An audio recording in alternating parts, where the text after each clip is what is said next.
First, I'd like to thank Pastor Brian for asking me to share today, and I'll apologize in advance for my nervousness. If you don't know me, I've been saved and baptized since August of 2014, and I became a member of Mount Carmel just a few months after that.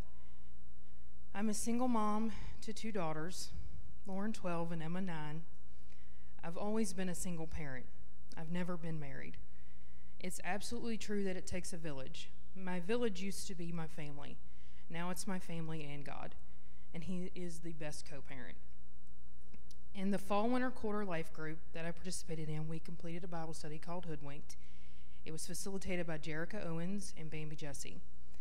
This Bible study unpacked and debunked 10 myths of motherhood that moms believe and how we all need to knock it off.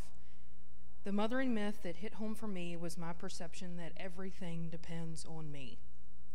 As a single mother, I'm wearing all the hats: provider, cook, nurse, teacher, disciplinarian, and a shoulder to cry on. Some days it's absolutely terrifying, and my children may eventually need to seek therapy. God tells us to not be afraid, fear not, or some other variation 365 times in the Bible. Not coincidentally, one for every day of the year. The first time we encounter God telling someone to not be fearful was in Genesis 15, when God reassures Abraham that he would be a father to a son of his own flesh and blood. God reminds Abraham, "I am thy shield and thy exceedingly great reward." The book quotes, God's "I am" is perfectly adequate for man's "I am not." Everything does not depend on me. God sees my situation when my paycheck might not stretch far enough. God knows the needs of my children when only a father's words will do.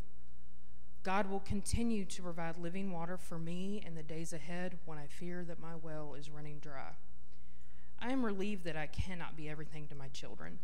If I were a perfect mom, knew all the answers, never steered them wrong, could meet their every emotional, spiritual, and physical need, my children would have no need for God. I am so grateful I'm an imperfect parent because it makes my children long for a perfect God. Reaching out to the beautiful, amazing mothers in my life and reaching up to my awesome God has taken me from being scared to finding the sacred call of motherhood.